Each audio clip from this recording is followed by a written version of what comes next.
Something else. आप please, हमें पता है एनसी का कैसा ट्रैक रिकॉर्ड रहा है। जम्मू कश्मीर की हिस्ट्री में जम्मू कश्मीर के लोगों के साथ जब भी कोई धोखा हुआ है, बिट्रेयल हुई है, ह्यूमिलिएशन हुआ है, तो एनसी ने उसको वाइट वॉश किया है, उस पर पर्दा लगाया है और उसको नॉर्मलाइज किया है। जहां तक दुल्लत साहब का सवाल है, हम सब जानते हैं कि दुल्लत साहब is extremely close to the Abdullahs. वो उनके एक फैमिली मेंबर जैसे हैं। तभी जब जम्मू कश्मीर में हाल ही में सरकार बनी तो स्वेरिंग इन में वो यहाँ आए। वो बहुत क्लोज हैं एनसी की लीडरशिप के साथ और जो उनने बोला बिल्कुल सही है।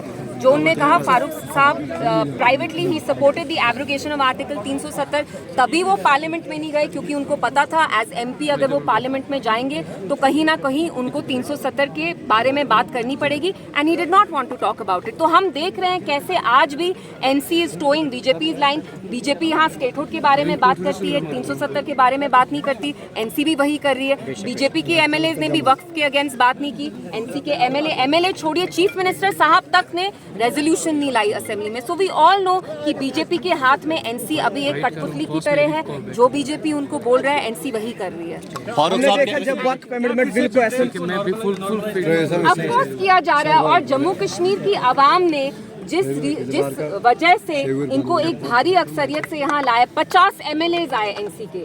इतना बड़ा मैंडेट आपको किस लिए लोगों ने दिया? ताकि आप यहाँ 370 को दफन करें, हमारे स्पेशल स्टेटस को दफन करें। और अब कश्मीरी मुस्लिम्स को तो इनने छोड़ दिया ही है, उनका साथ तो ये दे ही नहीं रहे। लेकिन जो अब मुल्क के जो बाकी मुसलमान हैं, आप देख रहे हैं वक्फ पे कैसे जो हमारे दरगाह हैं, मॉस्क हैं, कब्रिस्तान है, उस पर तक बीजेपी अब कब्जा करना चाहती है। उस पे भी एनसी ने चुप्पी साधी है। तो you are letting down Kashmiri Muslims, of course you are, but now even Indian Muslims you have been a terrible failure because as the chief minister of the only Muslim majority state, it was Umar Saab's responsibility to introduce a resolution against the Waqf bill. उन 3 दिनों ने क्या किया? Assembly जानबूझ के नहीं आए और ट्यूलिप गार्डन में वो रिजू जी जिस मिनिस्टर ने इस बिल को लाया उनके साथ वो दिखे। उनका मानना है कि एडजमेंट मोशन लाना गलत था, ऐसा नहीं करना चाहिए, उमर साहब ने कहा। तो वो तो उनके एमएलएज ने लाया। और